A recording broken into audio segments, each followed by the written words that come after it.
Okay, hi everyone, and welcome to today's class.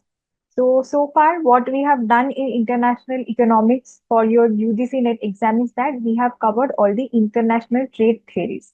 So we have so far discussed, all the models starting from the mercantilism. Then we have gone into absolute advantage, comparative advantage, Heckscher-Ohlin model, and all the subsequent developments over and above Heckscher-Ohlin model. So that is one segment of analysis in your international economics that we have so far done. 8 to 9 lecture videos are so far uploaded. Please check them out if you haven't already. Now from today onwards, we'll move to the second portion, second major chunk in your international economics syllabus, which is the balance of payment. So we know that what are the different possible trade models, and we have also discussed for each of the model what will be the basis of trade. So we know that for which of the reasons trade will happen, right? Trade will happen, and both the countries or all the countries who are involved in that trade, they will be mutually beneficial. This is all we have learned so far. But in case of balance of payment, what we will do? We will try to record we will try to record each and every economic transaction that is taking place between all the trading nations. Suppose you have two economies who are trading with each other. Then some export will happen, some import will happen. Both the countries will transact with each other. Now, this transaction is happening not only in case of physical goods, but it can be also in services. It can be also in terms of loans. It can be also in terms of remittances. It can be also in terms of invisible trade. For example, trade in, suppose in IT, technology trade. So that is not a physical, tangible trade, but an invisible service. In the form of service, you can trade with the other nations. So different kinds of trade are possible. It can be in terms of investments as well, right? So different kinds of economic transactions take place when two or more countries trade with each other. So trade is all about transactions. We are transacting from the domestic economy, we are transacting with the world economy or some particular other economies, right? So in international economics, to have a clear idea that if our economy is benefiting from this trade or not, from these economic transactions or not, what we need to do, we need to make a tabular, we need to make a table. Basically, we make a table wherein one side we we note down all the inflows into our country. On one side, we note down all the inflows, economic inflows into our country, and on the other side, we note down all the outflows of our country. So, what you are doing essentially is that you are making a record, a physical record of all the economic transactions that is taking place from your economy to the world economy, or from the world economy to your economy in a tabular fashion. That table is known as the balance of payment. So basically, it's a record. It's basically a systematic record of all the economic transactions that you are undertaking through international trade, right? So basically, we are not, discussing why trade will happen. That portion is done. Why trade will happen, for which are the basis for trade, when will trade happen, when will we benefit from trade, that portion is over. Now we will go into, if trade happens, then what will be the data, what will be the data, what will be the transactions that is taking place. We will systematically record them in a table, in a systematic table that will give us the account for balance of payment. So see here that the balance of payment, which is in short known as BoP, is a systematic record of all the economic transactions between the residents of a country and the rest of the world during a given period, usually a year. In a particular financial year, you have a particular balance of payment. So yearly, it is measured, it is published, right? So it is a systematic record. So we take into account some specific components that we will discuss just now.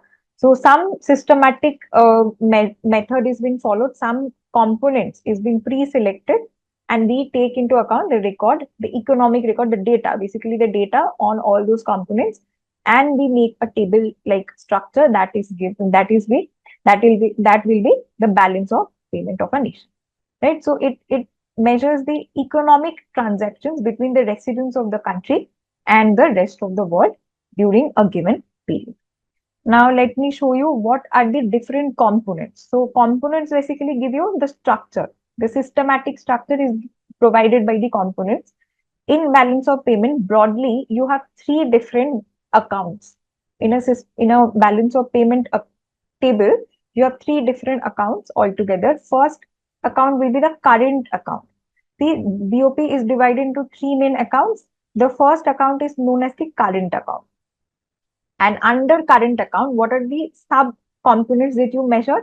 Under current account, you measure the merchandise trade, you measure the service trade, you measure the income receipts and payments, and you measure the transfers. So for your UGC net, you have to not only remember the broad components but also the sub components because questions come. I will solve questions. You will see from each of these components, question might come. So firstly, understand what is the current account. Current account records, here you are having the descriptions of all these components and the broad topic, broad account basically. So see, current account records trade in goods, services, income, and unilateral transfers. So in case of current account, what is happening is that you are not impacting the asset liability situation in an economy. So basically, you are trading in goods, you are trading in services, you are trading some income receipts and payments are being made. Unilateral transfers are also being made. So only the flow of income and expenditure is taking place, but no asset liability situation is being impacted. What is asset liability condition? Asset means any product, any good that will increase in value in future time. So the value of the goods which is appreciating over time is known as the asset for your economy. And similarly, the value of the good which is depreciating over time, that is known as the liability of an economy. So basically, asset liability condition when is not impacted. It is not impacted in case of current account. So in current account, what you do, only the transfers of goods, services, income, expenditure is taking place. No asset liability condition is impacted. Now under current account, you have these four sub components. So see, first is the merchandise trade. Merchandise means the physical trade. Physical. So you are basically trading goods, which you can physically see. It's a tangible thing.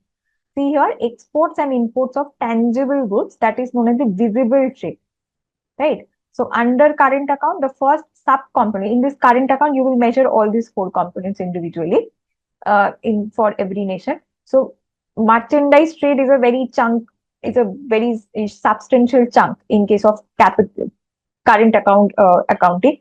So see, merchandise trade involves export and import of only tangible goods, the goods that you can see, only the physical goods, basically physical tangible asset, not asset, goods that you will export and import, that value will be recorded. The second component is the service trade.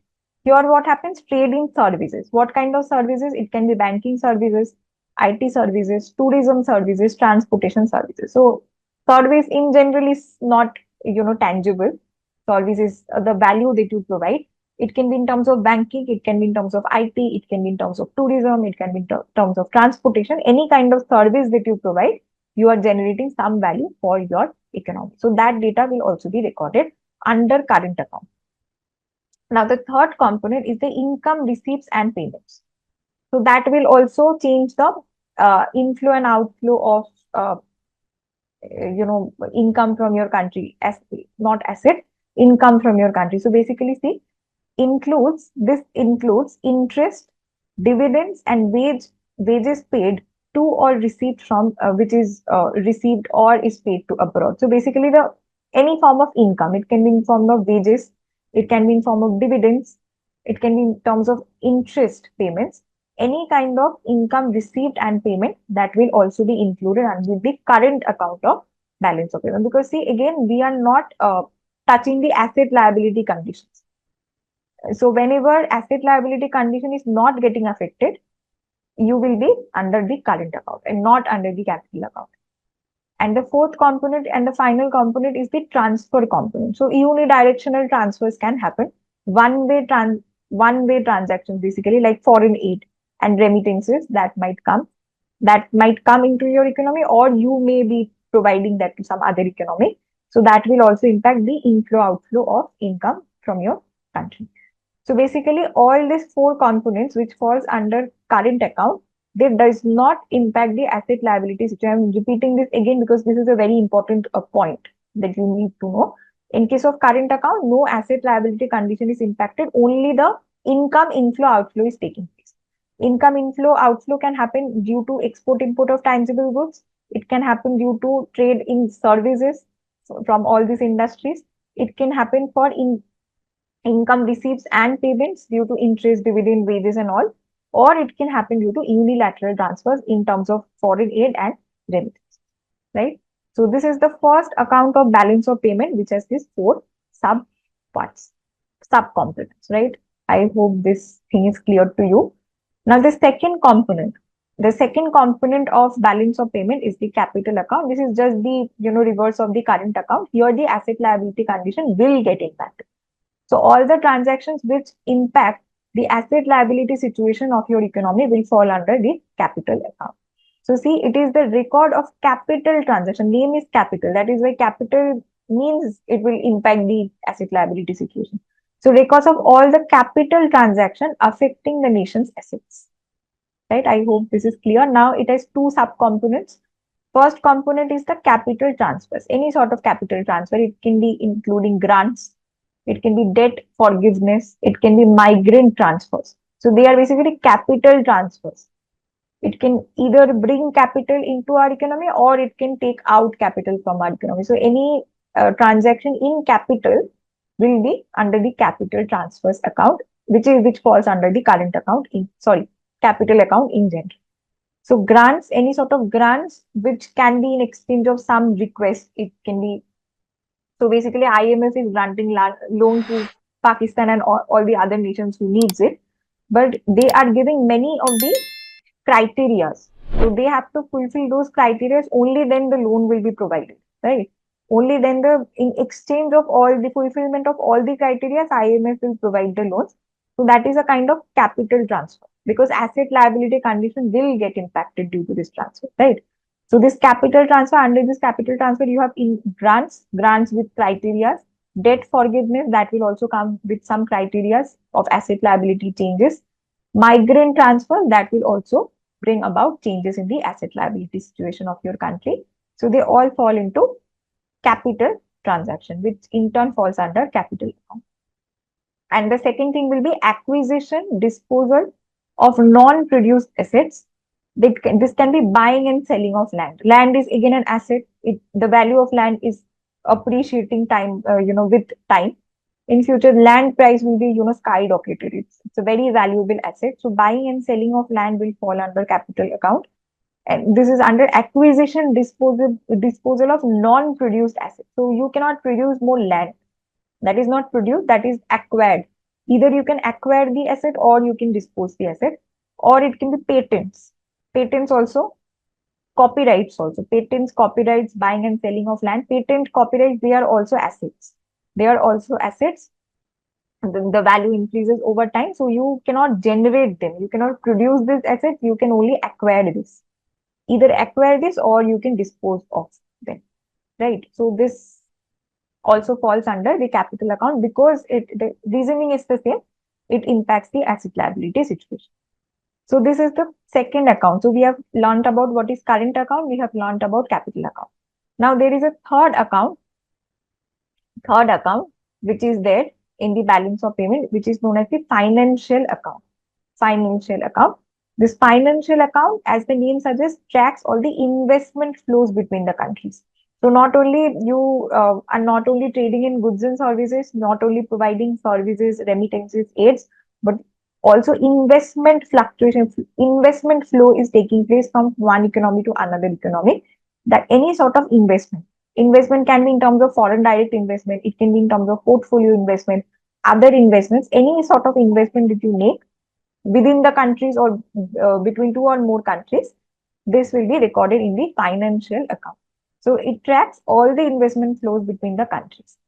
And here you have different subcomponents of this account. First is the foreign direct investment, which is the long-term investment with controlling interest. A predefined interest is there. At that particular interest, some country will provide long-term loans. Basically, long-term invest. They will invest in the growth. So basically, IMF, World Bank, and all the other, loan-giving banks, loan-giving institutions basically try to invest in the developing nations like India, because India has massive growth potential. So they try to invest in the growth potential of our country. So that is basically a long-term investment with some controlling interest. So there will be some associated criteria whenever there is foreign direct investment. So this foreign direct investment is a kind of long-term investment with some predefined interest rate that falls under financial account. Now there are some other kind of investments and also some errors and omission. This is also important. See, portfolio investment is the second. Portfolio is short term. FDI was long term investment. Portfolio is a short term investment that can be in stocks, bonds, etc.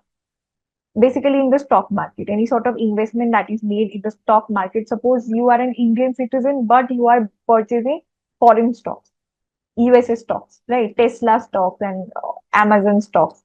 So they are basically foreign stocks, but you, as a domestic, as a citizen of India, you can purchase the foreign stocks as well. So basically, this will be recorded in the financial account of balance of payment, right? It is basically a macro, in a macro sense, this is a massive account. I'll show you this table here. You will see what are the different components. Components are given here in the table. So FDI was a long-term investment that some other nation is putting capital in the developing nations or some nations who need them. And portfolio investment is specifically in investment in the stock market, bond market. So short term, they are basically short term investments that you make. Either we are making to foreign countries or foreign countries are uh, making this to us. So whatever be the direction, this portfolio investment might be a part. This is investment. Now in India, we see a craze of investment. So many, always you see different kind of advertisements, start a SIP and invest here and there. So all these recommendations you get. So this portfolio investment is also a sizable chunk of financial account. Now you have some other kind of investments, for example, international loans that IMF and World Bank usually provides. Any kind of banking flows and deposits, this come under other investment flows. Now, there is a part of financial account which is known as errors and omissions. Errors and omissions means because we are human beings, we can make errors. So to adjust those errors, suppose in case of entering the data, we have made some errors in case of measuring the inflow outflow of goods, services, trade, income, all this data. Then all these things will be balanced out in this errors and omission subcomponent. So see, adjust for the statistical discrepancies in the balance of payment calculation. Suppose exact data for some component is not available to you and you are entering one approximate value, then some sort of statistical discrepancy might arise. To adjust that, to balance that out, you will use this component errors and omission, which is also one of the important components of balance of payment. And the final is the official reserves, which is also known as the balance adjustment. It is done by the central bank. Central bank intervention to balance the foreign exchange reserves. So central bank always tries to maintain a sizable amount of foreign exchange reserves for any kind of emergency, for war situation or natural disaster situation. So having a good foreign exchange, sizable foreign exchange reserve is very important for the growth of any nation, for the economic health of any nation. So to maintain that, central bank always intervenes and it tries to balance the foreign exchange reserves. And that data, the adjustment that central bank makes to ensure a sizable chunk of foreign exchange reserve, their storage, this data is recorded in this official reserve component, right? So these are all the different components, all the possible components that the balance of payment constitutes. Right? Balance of payment constitutes of all these different kind of components. If you want, you can take a screenshot or this note is there in your portal. Please take a look at this. Now to demonstrate this idea, I have given you this chart. So this is a kind of, this table will give you to visualize the thing, what is happening. So data, exact data, some data might be required that will be discussed by Saurabh sir in case of Indian economy. So I'm not going into data, I'm just showing you the structure of the balance of payment table. So this is the India's balance of payment in recent years, 2024, 2023, 2021, 2025. So this is a kind of structure. Here all the components are not mentioned. See, only those components are mentioned, I can show you. See, it is the current account. The first account is the current account that we have seen. In current account, you have trade in goods, you have trade in services, you have other services, and also the transfers. So basically, all the components which are not affecting the asset liability situation that are included here, and all the data are given. So this is how this balance of payment table is constructed. Just to show you visually how these things. So when I was showing you the table, I thought that it will become very abstract to many of you who are very new to this topic. So this is the demonstration that you can take a look at when you are studying and you want to relate it to the real life data. So this is the data that are given to you. I'm not going into the data.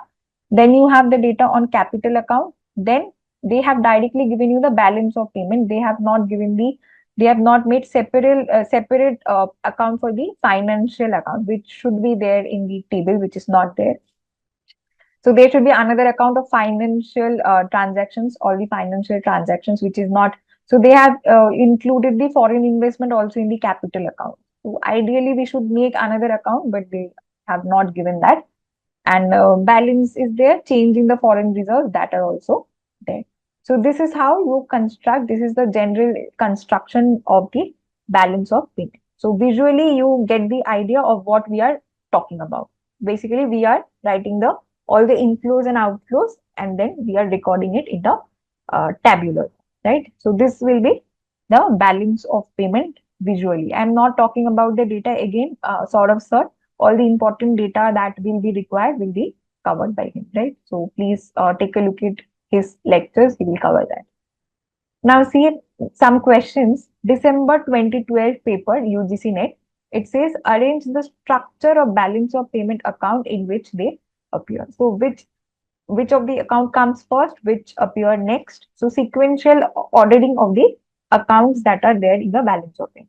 So the first account that we have discussed is the current account. So this will be the first account. So option C will be first. So you can eliminate these two options, already gone. Now after current account, you have capital account. So A will be the next option. So match. So A. So this option is also gone. So by the method of elimination, you know that this will be the answer.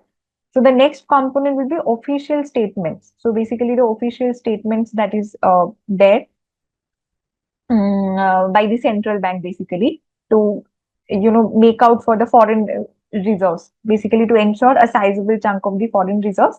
Any adjustment that the central bank makes takes into account, that will be recorded here, and the final will be errors and omissions. So after all the transactions or everything, all the records, if you find that there is any statistical discrepancy, that will be recorded in the errors and omissions.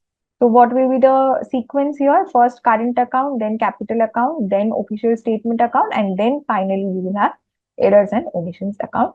So B will be the right answer for this question. This is how you have to think and solve. Here I have given again the descriptions of the account that we just studied. See, current account is trade in goods, services, income, current transfers. Capital account is capital transfer, acquisition, disposal of non-produced assets. Official statements, as I've told you, central bank. It is done by the central bank. Central bank's foreign asset transactions. Errors and omission is balancing item. It's just to balance any kind of statistical discrepancy. You add this account. So this is the sequence in which this balance of payment account is being constructed. So please remember this thing. It is an important question. Now the next thing that we will discuss, we now know what is the process of construction of the balance of payment and what are the required components for that. Now, once you record the components, what might happen is that you might find some amount of disequilibrium or some deficit or surplus for some particular economy, right? So it is very rare that BOP is in absolute balance for any economy, because it's very common that either the economy will be in surplus or the economy will be in deficit. Deficit is more common in surplus. So any sort of deficit and surplus which is present in the balance of payment transaction account, you will call it BOP disequilibrium. So see here I have given you all the kind of disequilibrium and the deficits that are possible. So see BOP equilibrium, when will we call this BOP is in equilibrium? See, equilibrium occurs when the total inflow, that is the credit side, is exactly equals to the total outflow, that is the debit side, which is a very rare situation. Maintaining a stable foreign exchange position, maintaining a stable foreign reserve, a sizable amount of foreign reserve, and after that maintaining this total inflow and the total outflow, not only tangible goods but also intangible goods, services, everything, all the components that we have. So altogether, if you see the total inflow, that is the credit components are exactly matching the debit components, you will say BOP is in equilibrium. Again, this is a very rare condition. Most of the time, for most of the economies, you will see BOP is in disequilibrium. So this basically arises when the country faces persistent deficits or persistent surpluses. Persistent deficits means excess demand for the foreign currency, and surplus means excess supply of the foreign currency. So if the BOP is in persistent deficit or persistent surplus, you will say BOP is in disequilibrium. Now here I have listed all the possible disequilibrium scenarios. Disequilibrium can arise due to trade. If you export more than import or you import more than export, trade deficit or surplus will take place. There could be capital account. So trade comes under the current account. So it is basically the current account disequilibrium. Then you have capital account disequilibrium. Again, excessive amount of foreign investment outflow or inflow will give rise to capital account disequilibrium. Monetary disequilibrium. Monetary means fluctuation in the foreign exchange reserves. So again, a sizable amount of foreign exchange is very important for the economic health of any economy. So if there is shortage of that or surplus of that, that will also give rise to disequilibrium known as monetary disequilibrium. And the final can be structural disequilibrium. It is the rigidities in the production or economic policies. So all these kinds of deficit and disequilibrium might take place. Now there are some specific deficits that UGC NET asks you questions from, which I have listed down here. So see what are the different kind of deficit that you may face, and they have given you questions from all these formulas also. So I have listed them in one place. So the first kind of deficit, the first account is current account. So if you experience deficit in that, you will call this current account deficit, CAD. What is the current account deficit? In short, it is trade deficit plus net income payments plus net transfers. And if you expand this, you will get this formula. So basically, current account deficit is measured like this. First, you will compute import of all the value of import of all the goods and services. Right. So we'll see what are the imports of a nation. For India, what are the things that we are importing.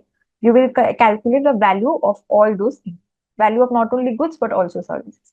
Then minus export of all the goods and services. Then you will check what are the things that we export to other nations.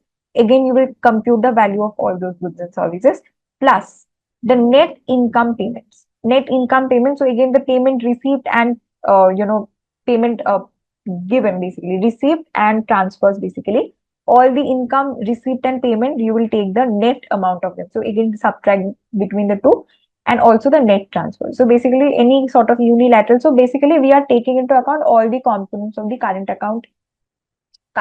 See here, let me show you again. So see, in current account, you have four components. You will measure deficit in each of them. Firstly, you see trade. What could be the potential deficit in trade? So basically imports minus exports, basically. That will give you the deficit. Then again, the service. In case of service also, you will do the same thing. Income receipts and payment, you will calculate the net income receipt or net income payment. Usually payment will give you the deficit, and also the net transfer. So everything, if you make two tables, one is for credit and one is for debit, and then you will take the subtraction. So basically credit minus debit. If this comes out to be negative, then credit is less than debit, you will find a deficit.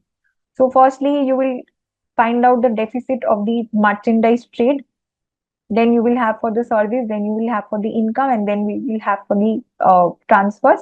You will compute each of them, and then you will sum this figure up. These four values that you will get, you will sum them up, you will get the current account deficit. So this is basically we are doing here. Let me show you. Yeah. See, current account deficit, firstly, import of value of goods and services minus export of value of goods and services, that will give you the trade deficit. Trade deficit is import of goods minus export of goods services plus the net income payments plus the net transfers that will give you. If you add this all these components, you will get the current account deficit. In the similar way, you have capital account deficit. In capital account deficit, you will measure all the capital inflows minus all the capital inflows, right? Outflows minus inflows. So see, in current account deficit, if you find this value to be positive, which means deficit is positive. So basically, outflow is more than inflow. Similarly, in case of capital account, this is usually a small part of BoP. Deficit means more capital is leaving the country than entering the country through capital transfers, non-produced, non-financial assets and transactions. So when you have deficit, it means your outflow is more than your inflow. Outflow is more, whether it is in trade or whether it is in capital transfer. Right? When your outflow, you're giving out more than taking it back into your economy, then you have deficit.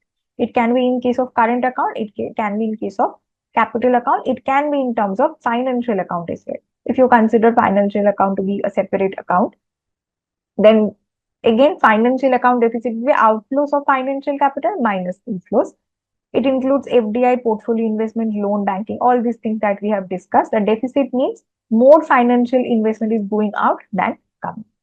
So I hope this concept is now clear that for current account, no asset liability change, only the income trade, tangible, intangible trade, service, these are taking place. In case of capital account, only capital transfers are taking place. Acquisitions and disposal of things is also taking place. So if again your capital outflow is more than the inflow, you will have capital account deficit. Financial account deficit is your investment is going out more relative to the amount that is coming in the economy. That is why that is the financial account deficit. And there could be two more deficits. The fourth one is the overall balance of payment deficit. So balance of payment consists of these three accounts: current account, capital account, financial account. So how do you find out the total BoP deficit? Current account balance plus capital account balance plus financial account balance plus the net of any errors and omissions. Remember in the component table I have shown you the errors and omissions, any kind of discrepancy that you find in all the three accounts, you will balance that out in this errors and omission and you will take the net amount of that minus the change in foreign exchange reserve. So a sizable amount of foreign exchange reserve has to be maintained, so that is given. So you are subtracting that from the all the other deficits and the adjustments that you are doing. So if you are computing all these things, you will get the BoP deficit. If this value is positive, it means it's a BoP deficit. So if this balance is negative, if this balance is negative, so basically we are subtracting that. If this negative, it indicates the BoP deficit. A country may use its foreign exchange reserve to finance this deficit. This foreign exchange reserve will help you to finance this deficit. And the fifth component is called the trade deficit. Trade deficit, as I've told you in the first current account deficit also we have seen this. It is simply the import of goods minus the export of goods. It will reflect the imbalance in the merchandise. Merchandise means only the physical, tangible amount of trade. The deficit, the import minus export, this will give you trade deficit. So there are these five kind of deficit that they ask you questions from. So please take a look at all these things and try to remember as much as possible. Now let us solve some of the questions and then we will stop. The first question is June 2014. It says a deficit or surplus in India's BoP is measured by the net balance of what? So overall BoP deficit depends on what? Current account, capital account, allocation of SDR, statistical discrepancy, all of the above. What we have seen just now, it will be all of the above. So just now I have shown you. So see, current account balance is there, capital account balance is there, financial account, they are not considering it to be a separate account because many times investment also they take into account in capital account. If you consider that capital, you can eliminate financial account in that way. Net errors and omissions are also there. So all these components, all the components that are mentioned here will take part in finding out the deficit or surplus in India's BoP. Here I have given you the explanation. The complete BoP includes all these components. Current account, capital account, along with errors and omissions to calculate the net balance. This is June 2014 question. Now the next question is November Next question is November 2017 paper. It says the question is a country can have an increased surplus in its balance of trade as a result of what? So trade balance is basically import minus export. When this trade deficit will reduce, when will trade surplus happens? Trade surplus can only happen if the export is more than the import. So see, declining imports, rising exports, higher tariff imports by the trading nations, increase in domestic inflation, or an increase in the capital income. So what will happen? So balance of trade. Trade means only we are talking about only import and export here. Tariff is not here. Domestic inflation, capital inflow. We are not talking about all these things. We are only talking about imports and exports. So clearly A will be the right answer. Declining imports. If the import falls and the export rises, then only you can have surplus in your trade balance account. Right? So A will be the right answer for this question. Here you can see trade surplus occurs when export is more than import. And next, the final thing that we will cover in today's video is the adjustment. Suppose deficit is there. Suppose in your economy, some amount of disequilibrium, not deficit, disequilibrium is there. Some amount of disequilibrium, either it can be in current account or capital account or financial account. So some sort of disequilibrium is there, either surplus or deficit. Then what should the government do? What will be the role of government?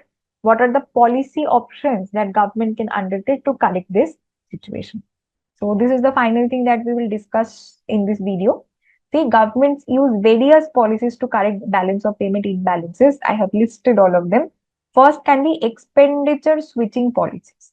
Expenditure switching means encouraging the amount of export and reducing the amount of and discouraging the amount of import. That is what it means. So government will boost up exports and it will discourage any amount of import through different policies. What are the policies? See, this expenditure switching policies are aimed at reducing import, increasing export by altering the relative price.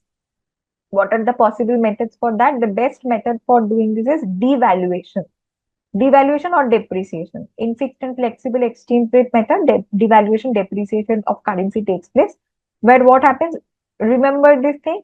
If devaluation takes place, export will always rise and import will always fall because exports will get cheaper.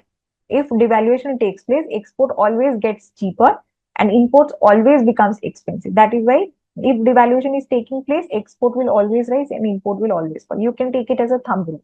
In any sort of scenario, this will happen. And this is a question from UGC NET. I'll show you now. This is exact question, so please try to remember this. Then you can also impose some trade barriers like tariff and import restrictions. If you restrict import or you charge high tariff for importing things, then also it will discourage imports. So it will limit imports through quotas, taxes, tariffs and all. Then you have export promotion measures. You can boost export through promotional activities. Government can incentivize, give various incentives to boost export. So all these three measures comes under the expenditure switching policy. Now, what could be the other policies? Here I have given you the other two policies. First is the expenditure reducing policy. Here what happens? It focuses on reducing the overall demand. So if demand falls, the import will automatically fall. The first policy is expenditure switching means they try to boost the export of the nation and try to discourage the import of the nation. That was one sort of policy. Now in the second policy, that is the expenditure reducing policy, here government try to discourage the overall demand. If overall demand falls, the import demand, because import is one of the components of the aggregate demand of the economy. If the aggregate demand falls, the import component will automatically fall. So see what will be those measures. The first measure is monetary policy tightening. Suppose you increase the interest rate. If interest rate is going up, interest rate is just the cost of borrowing. For higher interest rate, what will happen? If you charge higher interest rate, investment will come down. Investment and interest demand is negatively related. So investment demand comes down. So spending, aggregate demand comes down, spending will come down. That will discourage the demand for the overall nation as a whole. Or you can take the fiscal. So either you can take monetary policy or you can take fiscal policy. In fiscal policy, government spending can be reduced, G might be lower, or you can impose higher taxes. So if you impose higher taxes, the disposable income will come down. So basically, see, aggregate demand is what? C plus I plus G plus X minus. So this is the aggregate demand. Now, if you charge higher taxes, your disposable income will fall, your consumption demand will come down. If you lower the government spending, then also aggregate demand will come down. If you charge higher interest rate, then investment demand will come down. So all in all, if this aggregate demand is coming down, then automatically this component, because you have to match both the sides, equality is there. So overall demand, if the economy is discouraged, then definitely the foreign sector also the impact will be felt. That will also encourage export, and import will be discouraged. Basically, indirectly the imports will be discouraged. So that is one sort of policy. The third policy that you can take is the exchange rate policy. Here you can follow different regimes. Either you can follow fixed exchange rate regime, or you can follow flexible exchange rate regime, or you can take a combination of both. In fixed exchange rate, the government intervenes and maintains a fixed currency value. So before the operation takes place, the exchange rate is fixed.